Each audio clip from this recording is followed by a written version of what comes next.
Welcome to the Caution Free podcast. I am your host, Colton Sutley, along with my co-host, Tim Friedhaber. This episode we have 2023 Fast Series champion, Brandon Spithaler. Brandon, to start out, just let us know how you got started in racing and kind of what led you to get to where you're at right now. Well, that's kind of a long story, I guess. Starting out, I started racing karts. Had a yard cart and four wheeler and stuff. And my dad had a friend who he had his son was racing karts, and they said, "Well, why don't me and him go up and then throw me in his cart after the races one night up at Slippery Rock." And pretty much they did that, and they had a hard time getting me off the racetrack. I basically got in the cart and didn't want to leave. They had to jump. My dad had to get out on the backstretch and stop me and get me off the track. And from then it was okay, sell the quads, dirt bikes and stuff. And we were going racing next year. And that was 2003. And I was 13. And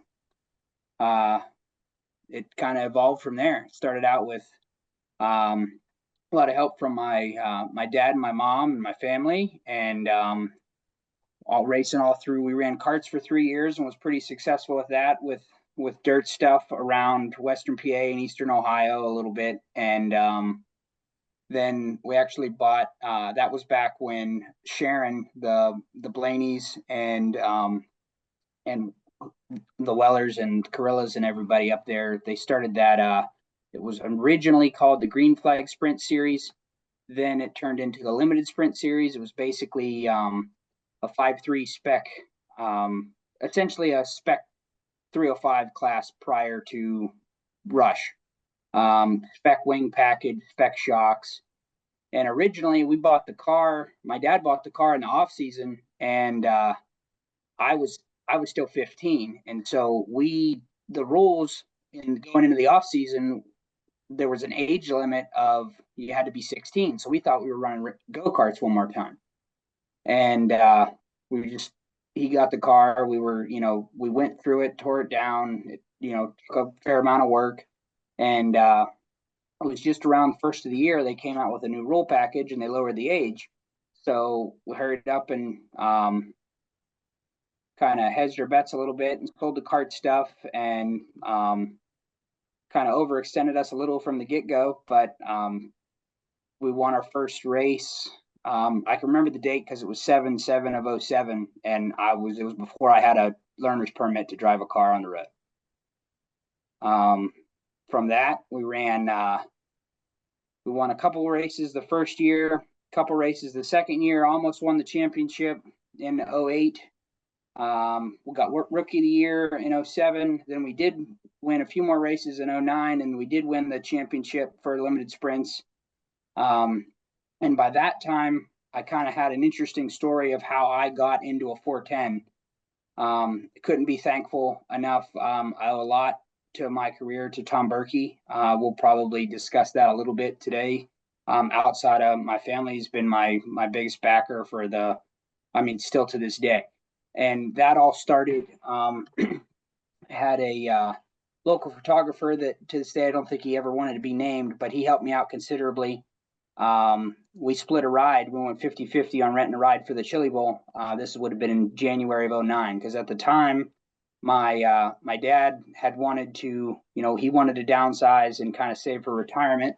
And so I was pretty much, I think I was 18, didn't want to quit racing. So I had some money saved up, and I was going to buy a motorcycle with it. But, and so I had a little bit of money squirreled away, and with the help from this unnamed photographer who helped me out greatly, and I still appreciate it, we went halves on that deal. And he had been trying to get Tom Berkey or possibly Bernie Stubjen to come to Sharon and watch me run a limited sprint car, because Bernie had originally been from Butler before he moved to Indy, and Tom Berkey, he knew this photographer gentleman for quite some time through promoting non-wing stuff.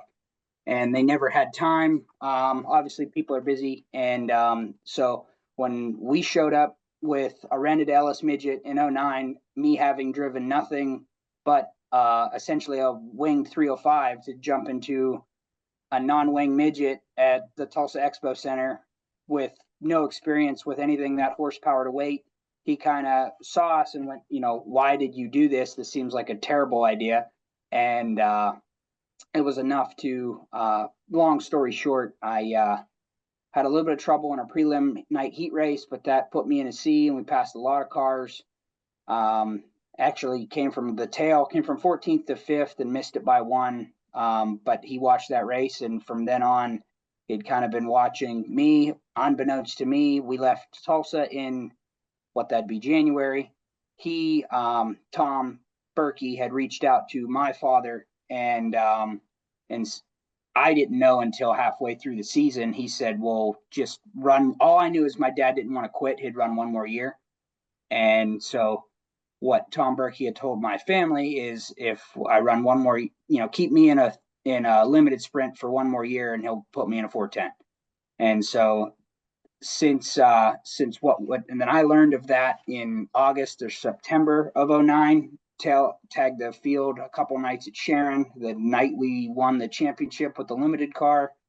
I ran my first night in a 410 with Tom's stuff, and he had kind of been out of the sport as far as campaigning a car weekly, and he talked me and my dad and our kind of family team basically, hey, we have a car, why don't we just pull the engine out of his car and let me lend an engine for a while. And that started the beginning of a very long relationship where over the course of the years, a handful of years in, I ended up buying the team from my father, and then it was just kind of me and Tom and our crew. After over the years, we had won a lot of local races. I think we won our first 410 win in 2010 was like our 14th night out at Mercer, so we kind of hit the ground running a little bit, and Mercer kind of became our home track. We were pretty good there, and over the years, we got a track championship at Lernerville, and then we started bouncing around and trying to travel more. Ran two seasons on the All Stars in 17 and 18, and then came back a little more local. And now we kind of stick between 4 or 5 hours from home. Our team's grown considerably as far as we've got a lot nicer equipment than we used to 10, 15 years ago, but that all takes time. And yeah, that's pretty much the story of how I got where I'm at. There's been a lot of help from a lot of people along the way. Crew people, I mean, Scott, Dave, Big Rich, Brad, Zach, Travis. I mean, there's been tons of people. I mean, I know I'm missing some. I mentioned my parents. But that's pretty much the Cliff Notes version of my racing career. And then to cap it off, last year we had what was probably my most successful 410 sprint season to date, and we're hoping to build on it going into next year. Nice. Oh, sorry, Tim, you can go ahead. Okay. Have you ever ran a late model or a modified or anything? No, and I used to rent a house, used to rent a place off of Sean Kozar, and he threatened to put me in his modified a couple times, and I hadn't.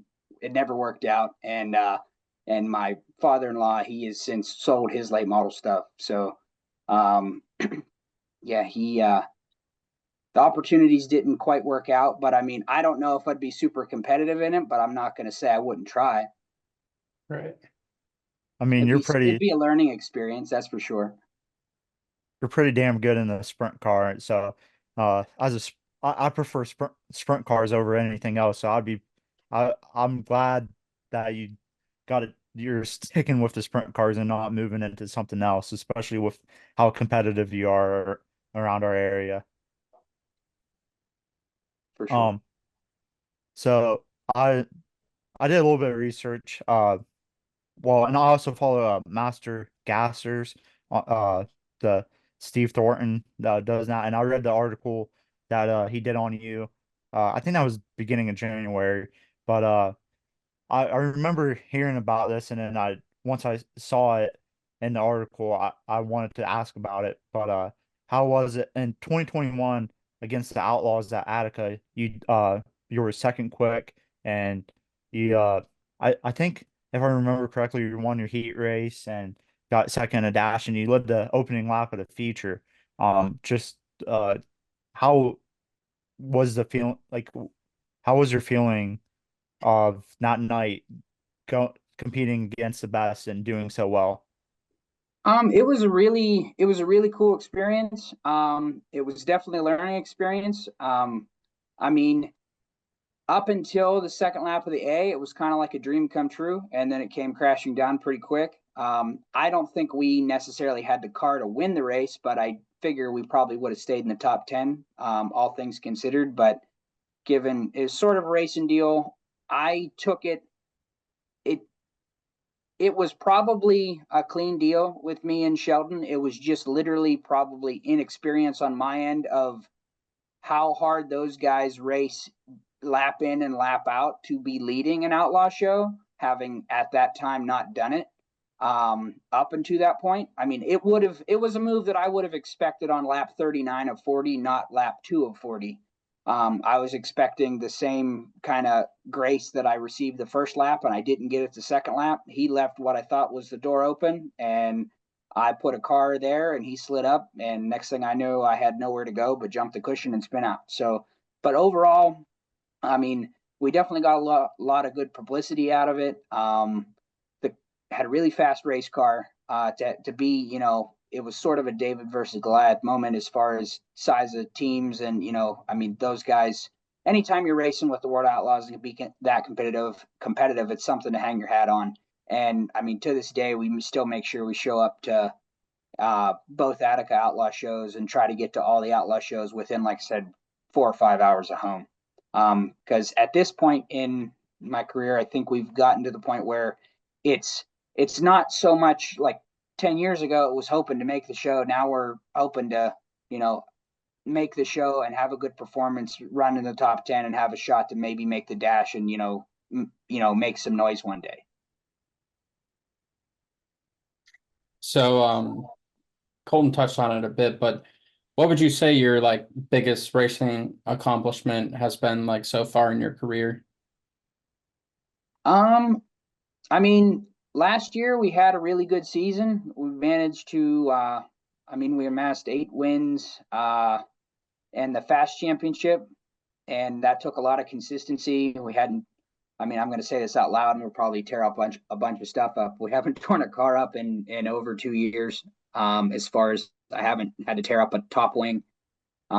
So consistency, running up front. I mean, we had the shows that we didn't win, we were always close to the front last year, and that was against a wide range of competition, anything from local to all stars to fast to outlaw. I think we had, 1 or 2 top 10s with the Outlaws last year. Just last year was a really good season. Then towards the end of the season, there was, as everybody in the sprint car world knows, there was a lot of musical chairs as far as drivers go, and I got to sub for 2 pretty good teams, and that led into a couple phone calls over the off season that didn't quite pan out as opportunities, but I'm definitely, as a driver, available and willing to have conversations. That was the one thing that kind of hurt, not having the all stars this season, and Fast is doing their best to try to grow, to turn into that regional series. But at the moment, there is no full 50 race regional series, with that sort of purse. Right now there's kind of a void. But I had, in my position, I have raced for 14, 15 years trying to get opportunities like in 2022, I was we teamed up with Brian Grove and drove for him for, I think, a month and a half or so. It was like 18 shows, with some on and off success. We were usually good early in the night, and then we struggled to have speed at the end. But the last year we ended up, I was in the McCandless 29 when they were looking for a driver, and we had, I think, we ended up, won a heat race, was in a couple dashes, and I think we had 1 or 2 top 10s in a weekend. One was a DNF when we actually started second, and Rock busted a plug in like lap 5 or something. So that actually could have been a top 5 finish, I think, in my mind, honestly. And then jumping into the Sealing 97, we ran 4 nights together with Joe Sealing and Andy Potter, and we were able to pull off a win there at Wayne County at the end of the season. Came all the way. We struggled early in the night, had the car was a little off in the heat race, and had to start 15th and came from 15th to win at Wayne County was kind of a cool deal. It was good to at least say that, won races and more than just my own equipment. Because that's not, it doesn't sound that big of a deal, but at least proves that you can drive, I guess. Yeah, for definitely around here, in my opinion, you're one of the best wheelmen in the sprint car in the 410 sprint car ranks. I mean, what like when I think of some of the top drivers in Western PA, the area, like your name is one of the top one of the first ones I think of, and um, just I guess going off of that, who would you say is your biggest competitor, whether it be locally or on the Fast Series this past year, or just in general? I mean, there's sprint car racing around here, and I guess in a regional world has come such. I feel like when I started, everybody started. We're talking 2010. Everybody started with, if you were coming out of, you started with lackluster equipment in theory. I mean, nowadays the margin of, the haves and have-nots, people are starting with really nice equipment. I mean, the competition's gotten so fierce. I mean, I guess you could say on a local level in Western PA, it's probably Flick. But last year with the Fast Series, I mean, had a really good battle with Peterson week in and week out. I mean, they had a couple. They had some hard luck to overcome. But I mean, I think we actually. It was funny. I mean, I think Ricky and I became pretty good friends racing with each other all throughout the season. So that was kind of nice. And there was a mutual respect there. And then, I mean, on the national stage, I mean, regional stage, what was the All-Stars turned into High Limit, those cars that made that jump. I mean, you can show up at any High Limit show or any Outlaw show or any good paying regional race, and there's not going to be 30 of the 30 cars, there's not going to be 5 slow ones. There's, 28 of 30 or, 35 of 45 cars or of 40 cars are there with the intentions of winning, and they can on any given night. You can most definitely, the sport can humble you really quick. You can go from winning one night and to going to even a 2-day show and struggling to make it out of the B. So you just have to have your stuff. You have to be on kill and have to have your stuff right and work really hard trying to be as consistent as possible because it took me a long time to figure out that when you have a bad night to forget it because they're going to happen. And if you get in a rut where you don't think you can win, it's a lot harder to dig out of it. So, what's like one of your favorite tracks to race on? Locally, Mercer's always been sort of my favorite track around, but I used to like the old dirt considerably. Then they had a couple years where they had that gray stuff I wasn't a big fan of, but we went back there last year, and I actually we had some success and like the new clay that they cut the dust down a lot and did a lot of good work to it. So I've always been a fan of Mercer. It's kind of catered to my driving style, but I mean, I'm a fan of Attica. My driving style favors like a 3/8 or smaller racetrack. I like to hustle a race car around. it was a shame to see Knox get sold. We were 2 for 2 there last year. I was a fan of that place. But I mean, we used to struggle at Sharon mightily and finally got our stuff. We still haven't won a race there yet, but came close a couple times, I think last year for sure, at least once. And I think there might have been a second there. If not, it was the year before. But that we've come a long way and we've run good when there's been good races there. I don't really have a bad thing to say about any racetrack. I mean, I'm happy that there's places to race.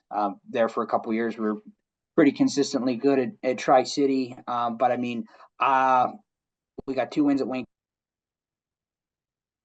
County last year. That place is fun to race on. You got to be elbows up. You got to be on the fence. I mean, kind of anywhere. Nice. So, what are some tracks you're looking forward to with the Fast Series this year? Well, so I think looking at their schedule, I don't have it right in front of me. I could dig it up, but they think we go to Wayne County a handful of times. They start the season at Pittsburgh, so we're gearing up for that for sure. I mean, I like that they're at Wayne County. I like that they're at Attica. I think there was a Mercer race there. I mean, they go to Muskingum. I don't dislike that place. We had a second to Duncan. We were pretty close to pulling that win off there last year. So getting another crack at that would be nice. I'm curious. I know there's a lot going on with Pennsboro. I guess that's a place I've never been. So usually I don't mind. I like going to new racetracks. So it's I mean, I don't know about a favorite, but we'll just see how the season unfolds. I know we go back to Paragon. We were able to get a win there the first time I was ever there. That was a cool little bull ring. I mean, we'll just see. We plan on starting the season with Fast and seeing how it goes. Not 100%. Of course, I went into the season last year doing that too. We were just going to see how things panned out, and if we were consistent and thought we had a shot at it at a certain point in the season, we were going to fully commit. So we're going to start and see where it goes. Nice.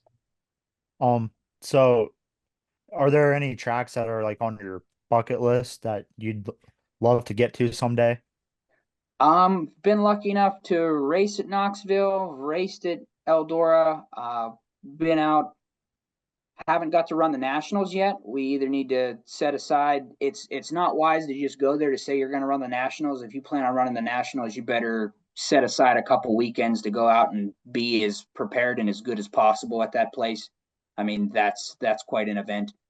But as far as bucket list tracks, I've got to race on Williams Grove. I'd like to get to the Grove more. I'd like to say we were more competitive there. I ran there 3 times. We had an okay run once. We had a DNF the other 2 times, or I think maybe the one of the 3 we didn't make the show. But I hadn't been there since 2018 when we were on the All-Star. So we're actually thinking about trying to pencil in one weekend. If it doesn't go against anything else that we're planning, just with them handicapping with the way they run their program, we just have to set aside a Diamond Series race or some qualifying show and go try to get some laps and build a notebook there so we can be more competitive. And but yeah, I mean, my dad took me to Williams Grove ever since I was a little kid. I mean, in fact, even being from Butler County, we probably went to Williams Grove more than we went to Lernerville on Friday nights when I was growing up. So, I mean, he was an avid Posse fan, and so it would be it'd be nice to. I mean, I don't think I can sit here and say I'm going to claim that I'm PA Posse by any means, but it would be nice to go out there and run competitively enough that you don't have to hang your head when you tow east of Bedford. Mm-hmm. Have you ever got the chance to run out on the West Coast at all? No. And quite frankly, all those bull rings out there like Chico and Tulare and all that stuff, I think I would be pretty good at. It would be fun. So I mean, if anybody wants to put me in a car for the Gold Cup, let me know. But that would be, you know, those tracks look fun. You know, you watch them, and it would just be, you know, if an opportunity were to arise, that would be cool. I'd put my seat on a plane and be ready to go. Yeah, that'd be awesome. Yeah, it'd be awesome to see you out there kicking some Californians butt and stuff. But yeah, I'll consider you posse because I mean you are in Pennsylvania, so I never liked how they kind of exclude us Western PA guys, but you know, not it is what it is, I guess. I'm not necessarily going to claim it, but I appreciate the sentiment because we tend to tow west more than we tow east. But until that changes, then it just is what it is. I like to think that we gained a fair amount of respect in the racing world as far as what we were able to get accomplished, and just I'm going to try to keep building on that, and hopefully some more ride opportunities come along and can kind of travel a little more. Um, so I guess what are some of your goals for this upcoming season? Well, last year we won 8 shows. If we could win more, that'd be great. If that in the process that means that we bring home a championship, whether it be, I don't plan on running a local racetrack for points. If we run anything for points, we may run the fast series. That's not 100% set in stone.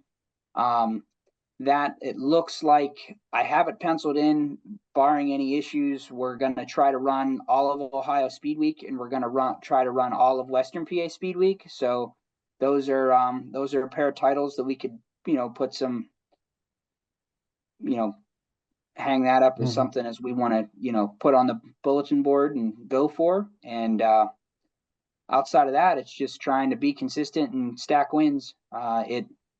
It's I mean, it running consistently towards the front is usually good, but if you can turn them into wins, the pay jumps considerably from second to first. So it all adds up at the pay window. Yeah. So, what are your like long-term goals as a driver? Well, sitting here last year, I would have said that I was looking for, you know, an all-star ride, something that, I could see myself being able to, uh, drive for a team with, with a wrench. Right now, I make my own setup calls, and it's worked as well as it's worked. I would be what I like to tell people is I'm good at making a car fast at the tracks that I'm good at making a car fast at, but there's some places that we can unload at, and I'm probably honestly doing myself a disservice as a driver being the crew chief, because there's some places it's just like anything else. If you're unloading it at port and you're running against somebody that's got years of experience, or a wrench that's got years of experience, they can read that track a lot better than I can. So at places that you don't have as many laps on.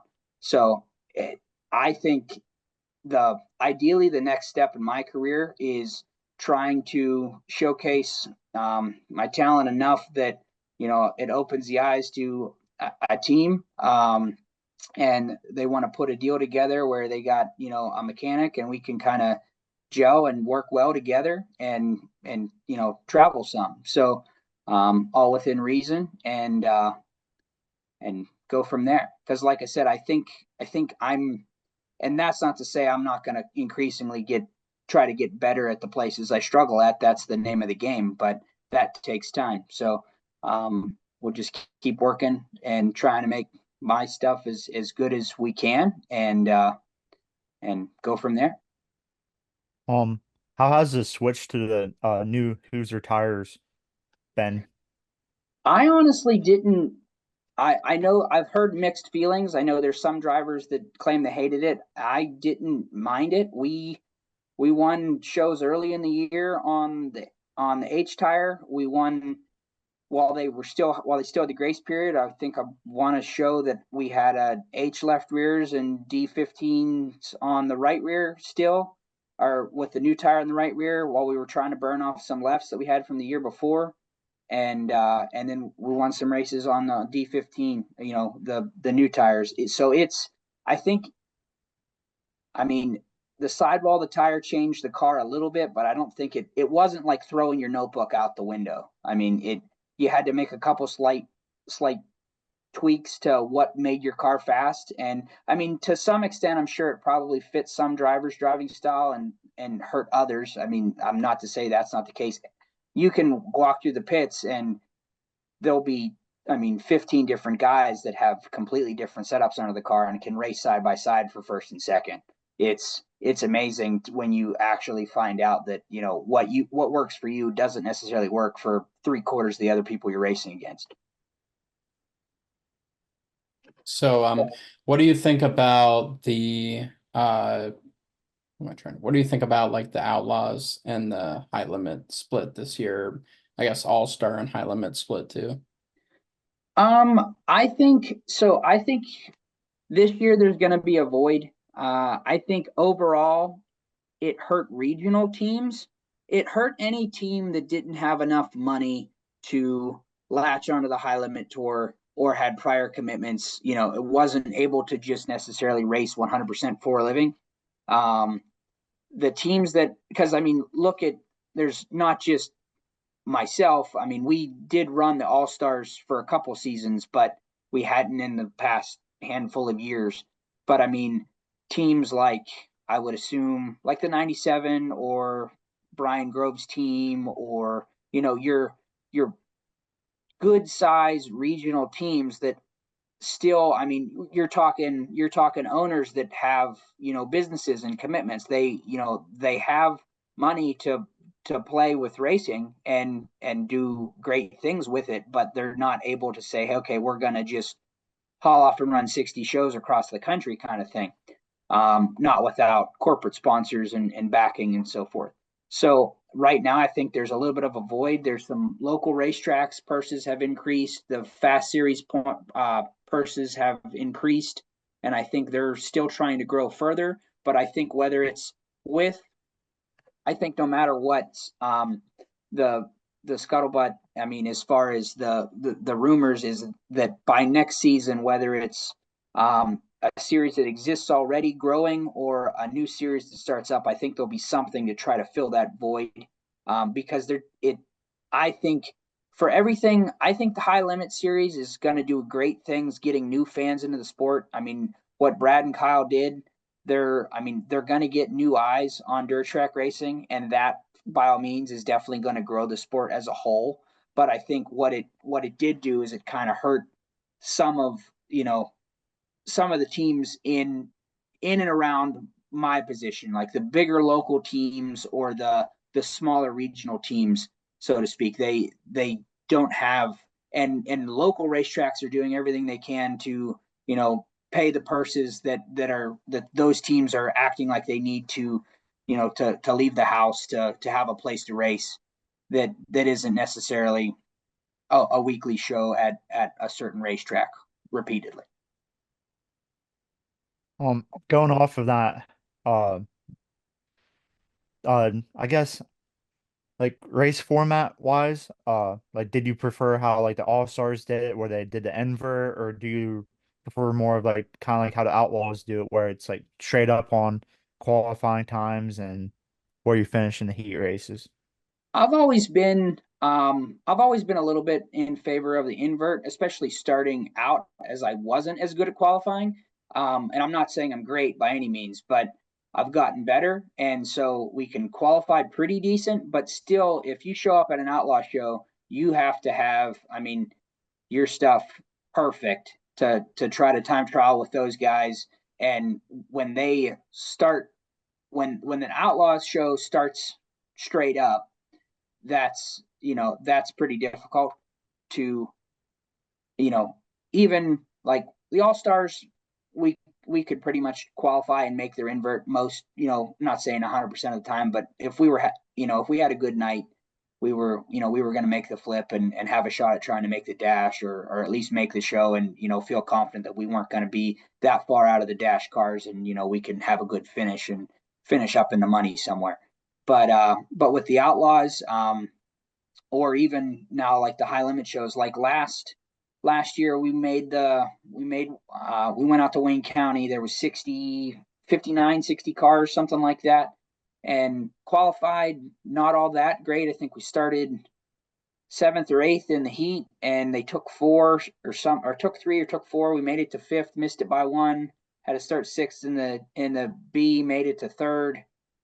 Started 23rd, I think, and then made it all the way to 12th. So we were able to make moves once the track slowed down. But when qualifying was, like I said earlier, there's not that many slow race cars, especially when you put that much money on the line. Everyone's going to bring their best stuff, and I mean, there's no room for error. So you better be on point and as good as you can be come qualifying time. It definitely makes the night easier, that's for sure. Do you have any plan of running like many high limit or outlaw shows this year? Yeah, I plan on, I believe as much as my schedule allows, we're going to try to run every, believe for sure. And I was glad to see, I kind of didn't mention anything about the Outlaws in your last question. I was glad to see they added some Ohio races. We'll definitely be at the Wayne County show. Will be at, for sure one of the Sharon shows. I think there's a conflict with Fast. At that point, I need to figure out if we're completely running the Fast Tour for points or not when that date shows up. But there's two shows at Attica. I think there's a weekend at Atomic. Fremont has a show on Monday for Labor Day or Memorial Day. I don't remember, but I know it was a Monday that was off, so we might figure out a way to get out there. Yeah, like I said, I plan on probably being at most, if not all, of the Ohio shows that are outlaw sanctioned. And high limit wise, I think we'll be at the Lernerville shows. I think there's one fast scheduling conflict towards the end of the year. So like I said, it depends on how we're doing points wise. If we're still on the tour, if we're still chasing points, if there's light at the end of the tunnel and thinking we can, possibly bring that home. There'll be some, internal, I guess, business decisions made based on that. But I don't know outside of the three Lernerville shows. I think it depends where we thought about the Butler, Michigan show. I would like to make it to the Kokomo show. So I was kicking that around. I've towed to Kokomo 3 times and got rained out every time in the town or in the racetrack of Kokomo. So never got to race there, and I really would like to. In fact, the last time we were there, it was an all-star show they had weekly wingless cars there too, because I used to do a fair bit of non-wing racing with the Boss stuff years ago, and we took 2 cars, one with a wing, one without, had both unloaded, and it just torrential downpoured. It was no fun, but that canceled unfortunately. And but yeah, like to that's the furthest one away that I think we're kicking around. Yeah, Kokomo's definitely a track I'd want to get to sometime.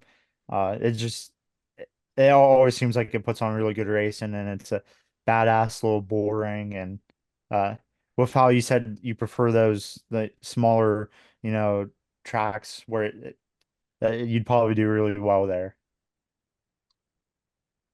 Yeah, I mean, I don't want to count my chickens, but I'd like to think that it would suit my driving style, and we wouldn't, at least we're for sure not going to go out there and embarrass ourselves. I'm not going to say we're going to light the world on fire, but definitely want to go out there and give it our best effort and see how we stack up, and put it in the show and try to see how we do. So what you mentioned that you like the smaller tracks, but like what style of track do you prefer the most? Honestly, I'm a sucker for a track that has a lot of character.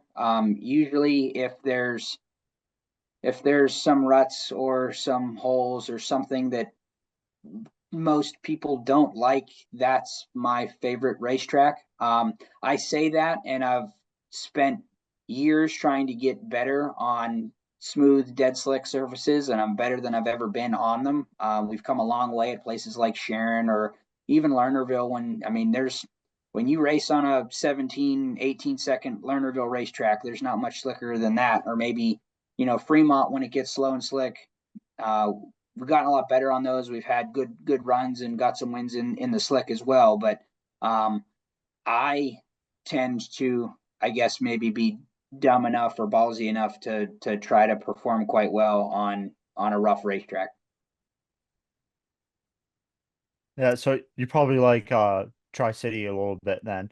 Even though it's a bigger track, there's a decent amount of ruts throughout the track that probably I don't know. With Yeah, it no, I being bigger. definitely the nights that they put a little more water to it than the nights they don't. And I mean, especially when they first opened, it seemed like it took a while for everyone to realize that it was fast up in the fluff the whole way around.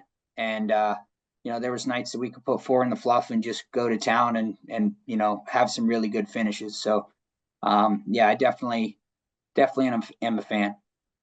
Yeah, I remember in 2020 you won a race there. Tim Schaefer finished second, and you were it was it was my first race I'd had gone to in a few years, and it was pretty amazing to see you just you were cutting through traffic just like a hot knife cuts through butter that night.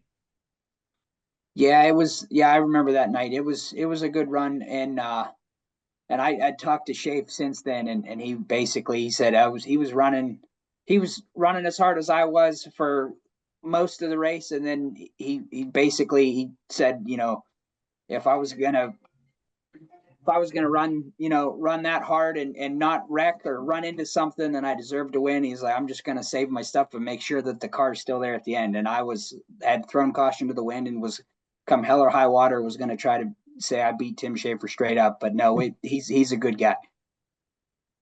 Yeah, that was one hell of a show you guys put on that night. But I guess to start wrapping it up here, where can people follow your racing and get some of your merchandise that you might have? Yeah, go to the racing Facebook page is Brandon Spithaler Racing, or our Twitter is Spithaler22. We have a website as well. It's brandonspithaler.com.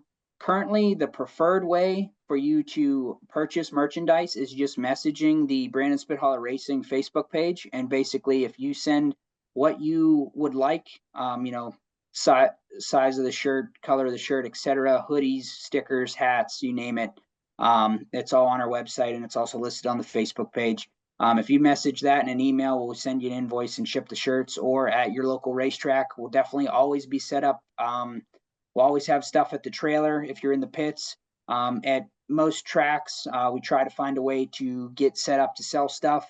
In seasons past, my wife had set up stuff, so in we'll just we'll take that and we'll see you at the racetrack. Really. Awesome. So I guess this is just a chance for you to shout out some of your sponsors and anyone else you want to, or that anybody that helped you along your way with your racing career. Like I said, I got a lot of help from my dad, my mom, grandparents. That's how it all started. My dad and my mom were avid racing fans, and kind of that's what started this whole thing. And then tons of help from Tom Berkey. Couldn't have done any of the stuff I've done in my racing career without him. And sponsors: Superior Tank and Trailer, Ravens Trailers, Advanced Auto out of Harmony, PA, Tony Burke Trucking. Have been with a lot of product sponsors for a long time. Triple X Race Cars, BIA Headers, Kaiser Wheels, FK Indy. Matt Hummel does a great job with our shocks. TI-22, Intense Fabrication. I mean, the list goes on. We've been thankful enough to have a lot of great partners that kind of have helped along the way, and we've been loyal to for quite some time. Scoville Designs. I'm sure I'm going to miss one as soon as I get off of here, but Hub Fab for all your custom metal fabrication. 27 Manufacturing. He's kind of just moved into a new shop, is upping his capabilities some.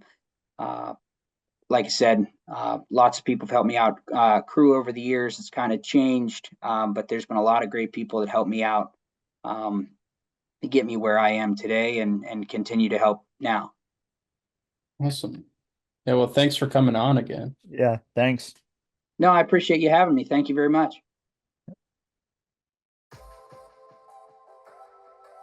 That was a great episode with Brandon Spithaler. Just want to thank him again for coming on and wish him the best of luck this year. Just, go like, comment, subscribe on YouTube, rate 5 stars, and follow on Spotify, Amazon Music, Apple Podcasts. Follow us on social media, and get out to a dirt track near you if you can soon.